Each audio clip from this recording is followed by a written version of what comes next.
C'est l'un des temps forts des familles américaines, la traditionnelle parade de Noël.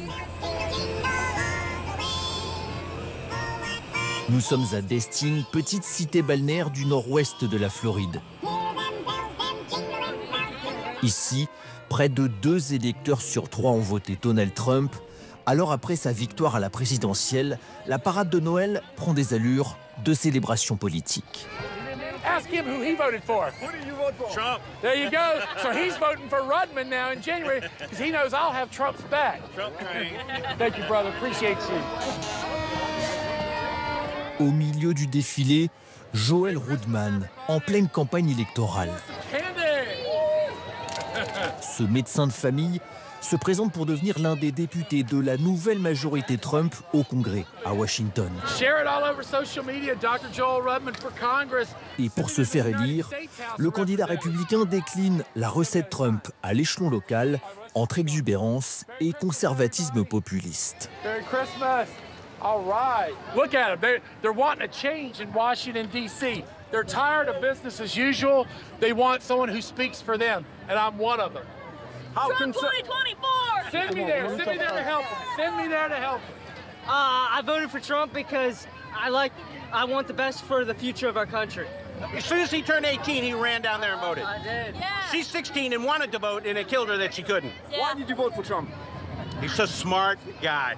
We had the greatest economy ever when Trump was president. We had low gas prices. We had peace in the Middle East. That's why I like Trump so much. Exactly. I think people are happier, and so I definitely think that you're seeing a little bit more exuberance than you would normally. But this is what America's supposed to be about, celebrating life, celebrating freedom, you know. And look at these folks. They love the free state of Florida, or they wouldn't be here. That's what it's all about. They love our president. They love Republican values. They love Destin, Florida. And freedom is what it's all about. Look at that. The golden age of America is back, baby. Trump's in the house. Let's go.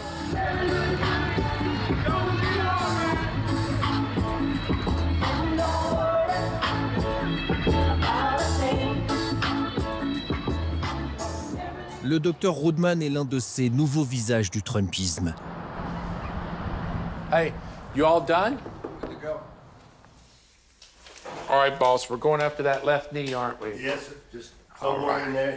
Il fait campagne jusque dans sa clinique, où il a troqué sa blouse médicale contre un polo Donald Trump. I think you already found it. That's the #1 thing you want to see. You want to know where he stands. I think he's talking about that name on the cuff there. Yeah. And that's a pretty normal thing for these parts. That's why we live in Northwest Florida. Joel Rudman s'est lancé en politique pendant la pandémie de Covid-19 en raison de son opposition farouche à toute forme de restrictions sanitaires. I was a good soldier. I got vaccinated. I did what my president asked me to do. But then when I caught COVID anyway, despite being vaccinated, I posted on Facebook, hey, what the hell? I had the shot didn't work. You know, if someone gave me a polio shot and I ended up paralyzed anyway, I would say, well, that polio shot didn't work. What the hell? I want some remuneration. I want some compensation because your shot was ineffective. So when I had the vaccine and caught COVID anyway, and we started telling patients, these shots aren't 100%. These shots are not what they say they are. They came after my license. That's what got me politically involved. Depuis 4 ans, Joel Rudman est élu du Parlement ultra-conservateur de Floride. C'est un proche du gouverneur républicain Ron DeSantis. Ensemble, ils ont voté plusieurs lois contre les obligations vaccinales et le port du masque. Alors évidemment, le docteur est ravi du choix de Donald Trump pour devenir le futur ministre de la Santé des États-Unis, le très anti-vaccin Robert Kennedy Jr.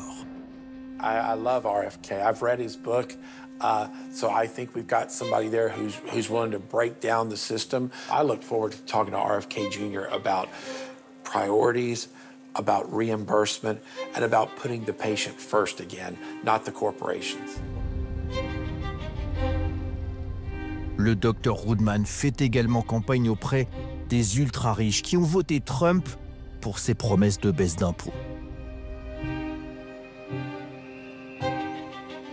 Ici aussi, le président élu fait l'objet d'une véritable adoration. Son portrait s'affiche partout, jusque sur les 3 étages de cette vaste demeure dont le propriétaire a fait fortune dans l'immobilier. Her husband died. She tried to sell it. Trump said, I ain't paying that. I never made more money in my life than I did in those 4 years when Trump was president. Because all the regulations got out of the way. You had 2%. If I needed a nurse, there were about 10 applicants applying. Nowadays, when I need a nurse, you can't get anybody to work. Anybody to work. Can't get anybody because everybody can stay home and not work. Okay, and that's what it is. My business was never as successful as it was between 2016 and 2020. So if people always vote their pocketbook, why would you throw a successful president when unemployment's 2%? Why would you kick that guy to the curb? Le vote Trump, un vote de riches, mais aussi et surtout un vote de classe populaire. Entre 2008 et 2024, les démocrates ont perdu 30% de l'électorat ouvrier au profit de Donald Trump. Ces cols bleus ont offert au milliardaire sa victoire dans les 7 États clés, en particulier dans ces États désindustrialisés du Midwest, comme le Michigan. Dans cet État, encore durement marqué par la crise économique de 2008, l'inflation a frappé de plein fouet la petite classe moyenne, dont fait partie Debbie, une vendeuse retraitée. When I was growing up, you had mostly auto workers. So this was my neighborhood right back there, where I grew up, and that's pretty much lower middle class. We were the ones that our parents worked in the factories that supplied the big 3. It's been rough. It's been very rough since, like, groceries are ridiculous. I know a lot of the restaurants were really struggling because people just were afraid to spend money, afraid to go out to eat and spend money. The anxiety is finally starting to decrease. And I think now people have a sense of hope and confidence that things are going to get better. Welcome to my home.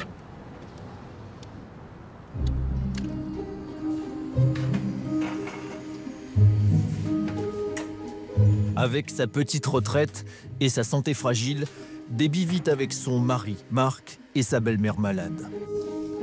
So this is basically my keepsake for travel. Chez eux, ils conservent les souvenirs de la campagne Trump comme des reliques. And then I picked this little cutie up. It's got the little blood trickling all on it. Mais le souvenir auquel Debbie tient le plus, c'est à n'en point douter sa Bible Donald Trump. Une Bible vendue $60 par le candidat républicain lui-même pour sa base évangélique. What was significant about spending the money to get this one in particular was that the new hope in the direction I believe Donald Trump's going to take our country, nothing symbolizes hope more to me than my faith.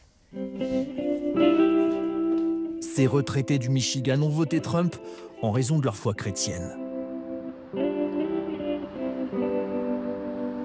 Profondément conservatrice, Debbie nous invite dans son église avec son pasteur pour comprendre ce vote évangélique en faveur de Trump. Grand-mère de 5 petits-enfants, Debbie rejette viscéralement le virage progressiste introduit par les démocrates dans les programmes scolaires depuis 2020 sur les questions raciales, sexuelles et LGBT.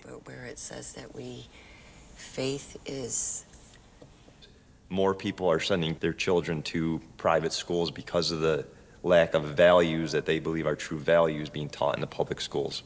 And so I guarantee that's influenced a lot of parents, right? They're seeing that and they think that Trump supports their values in that sense as they raise their kids. I think the education department needs to be abolished. It's gone way out of control. It's become a money machine. It isn't about educating children. Education is reading, arithmetic, you know, history. It's not about gender, it's not about sexuality. All those things need to be taught in the home. That's the parents' rights. I believe that President Trump is going to stand for parental rights.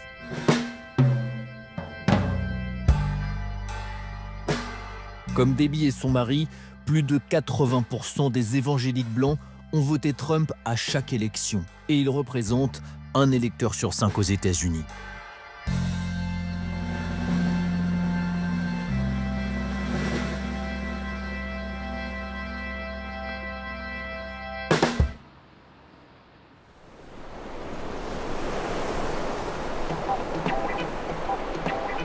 Les nouveaux partisans de Donald Trump sont aussi à chercher du côté des minorités. Entre 2020 et 2024, Trump a quasiment doublé son score chez les hommes afro-américains et il rafle 43% du vote latino. Exemple à Miami, une mégalopole hispanique largement remportée par Donald Trump, une première pour un candidat républicain depuis plus de 30 ans. Linda, immigrée colombienne naturalisée américaine, est l'une de ces anciennes démocrates latinas. Elle a voté pour Hillary Clinton en 2016. Aujourd'hui, cette influenceuse fait activement campagne pour Donald Trump. We are celebrating the greatest political comeback in American history because President Trump took back the White House, won the popular vote, and also flipped every single swing state. And as you guys know, I live in the beautiful, look at this view, city of Miami that we flipped red for the first time in 30 years. And now we wait for January 20th, where I will be at the inauguration of Donald J. Trump. We see that the Latino population is shifting more red, but not just because of Republicans, but because of Trump particularly. We resonate with the way that he is, you know, with his charisma, with his, we call him machista, which is, I guess you'd say, like, you know, being very masculine. We you know, perceive that as a good thing in our culture, and also the values of conservatives and people like him, hardworking, starting businesses. So this is a signed ad by the president himself. He gives this to his supporters, specifically to people that know, you know, that he knows, like myself, who have worked very hard to take him back to the White House. So it's very special, and I wear it pridefully. Not a lot of people have a signed hat by Donald Trump. I love it. It's a piece of history. L'influenceuse fait partie d'un écosystème médiatique nouveau, entièrement dédié à la gloire de Donald Trump et de son mouvement MAGA pour Make America Great Again.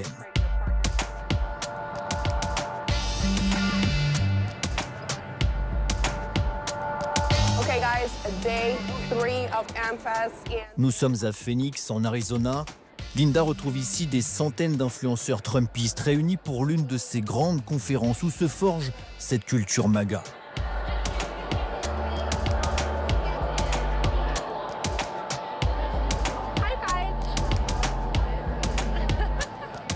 Jeunes, entreprenants et ultra-conservateurs, ils incarnent la nouvelle génération Trump et comme Linda, ils mènent une guerre de l'information.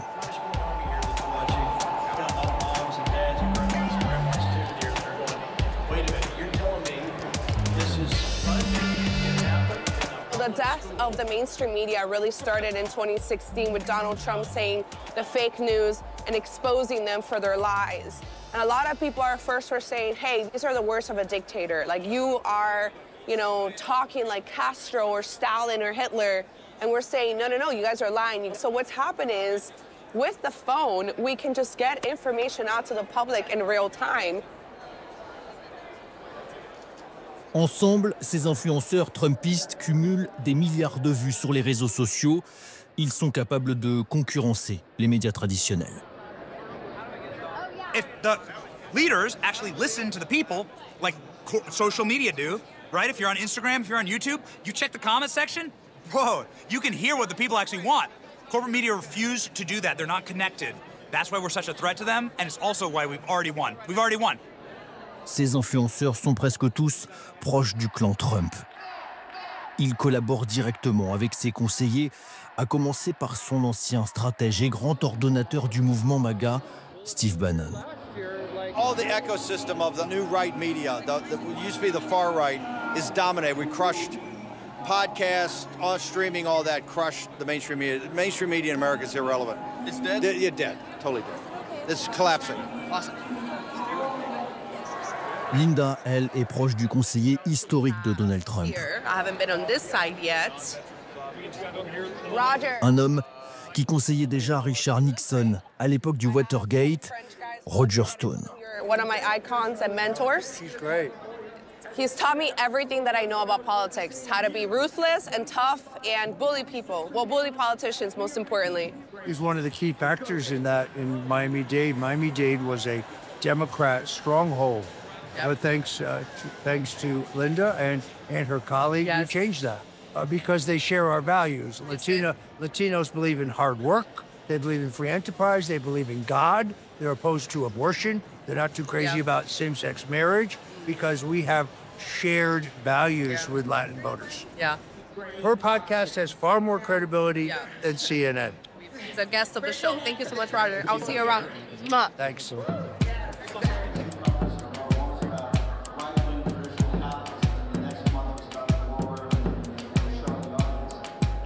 Ces nouveaux médias MAGA sont parvenus à reprendre le contrôle du récit médiatique, comme par exemple sur l'assaut du Capitol de Washington, auquel Linda a participé.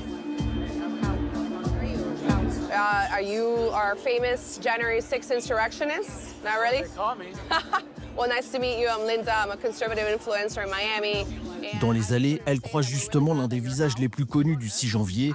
Avec ses cornes de bison, ce chaman trumpiste est ici une vedette. Do you mind if I take a picture with you? It would be my pleasure. Okay. Tag me on social media and I'll share it. Absolutely. Can you get a picture of us, please? Thank you so much. The collective consciousness has shifted. As a collective consciousness, the American people have discovered that the media and the government are liars. And at this point, we're not trusting them anymore. So that's the win. That's the win. Ces nouveaux médias MAGA ont fait gagner Donald Trump. Après sa victoire, leur travail ne s'arrête pas là, car ils entendent bien continuer à galvaniser cette nouvelle génération de la droite américaine. I am officially running for president of the United States. Alors, en guise de bouquet final, pour son tout premier meeting depuis la présidentielle, Donald Trump a tenu à faire le déplacement en personne à Phoenix pour les remercier et clôturer cette conférence en Arizona. Une apparition triomphale du futur 47e président des États-Unis que tous ici vénèrent, avec une production qui ressemble plus à un méga concert de rock qu'un traditionnel meeting politique.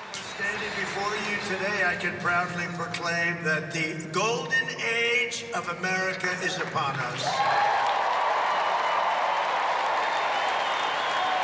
And we will make America great again.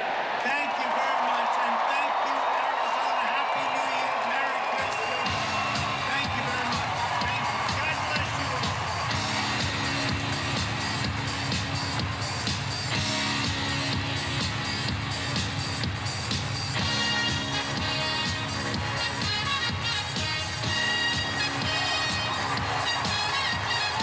Cette puissance de frappe médiatique a galvanisé la base trumpiste et convaincu de nouveaux électeurs, jusque sur les campus universitaires habituellement acquis à la gauche américaine. Impact particulièrement visible chez les jeunes hommes qui ont voté Trump à plus de 56%, comme Ryan et ses amis. Yo, can we ask you a question? Casquette Trump sur la tête, ces 3 étudiants de Miami ont même lancé un compte TikTok dans leur université pour soutenir le candidat républicain. All right, so would you say it is cooler, honestly speaking, to be a Democrat or a Republican? What would you think?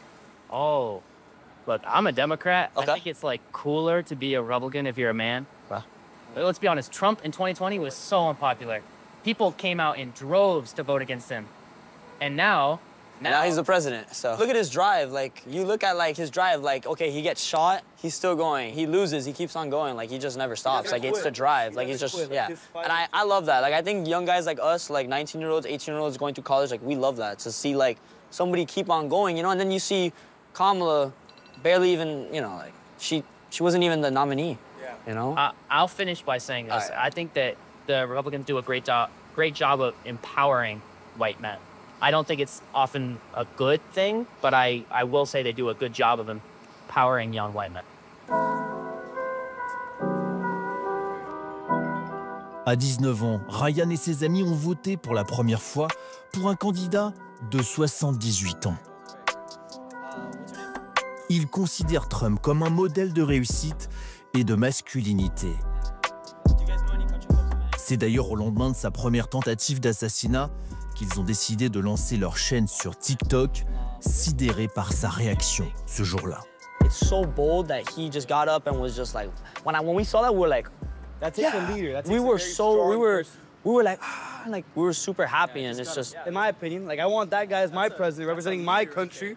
You know, then that's what I'd say is the best. So, just a little backstory. Then I go to my best friend for years, and I'm like, Ethan, you need to join us. We're doing interviews around campus. This guy has the charisma. Come on, he's got a little, good face, good-looking guy. We have him go around, and people are like, wait, cool guys like this are repping Trump? Okay, wait, I kind of like him. Let me look into him. You know, who knows? We're just trying to change people's minds. We're just trying to make people see. You know.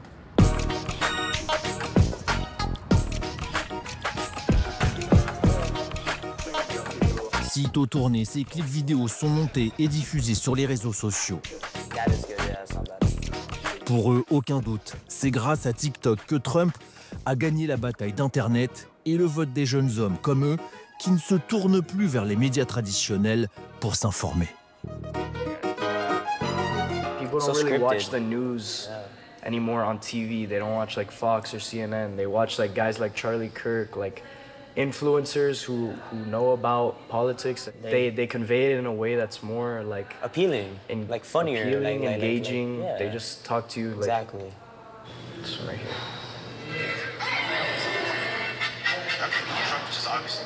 Il y a quelques mois, une de leurs vidéos a même été reprise par le compte officiel de la campagne Trump.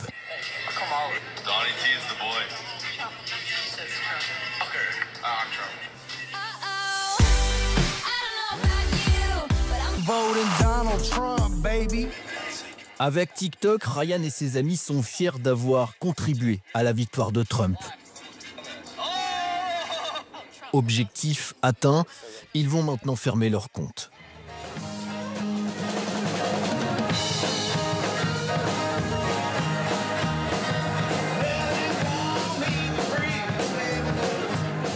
Des TikTokers de Miami aux rockers nostalgiques des années 80 comme le Dr Rudman, le 5 novembre dernier, Donald Trump est parvenu à ratisser plus large que jamais au sein de la population américaine. I'm Dr. Joel Rudman, your freedom fighter, your freedom doctor. Ladies and gentlemen, let's show them that we are ground zero for Donald Trump and the American movement.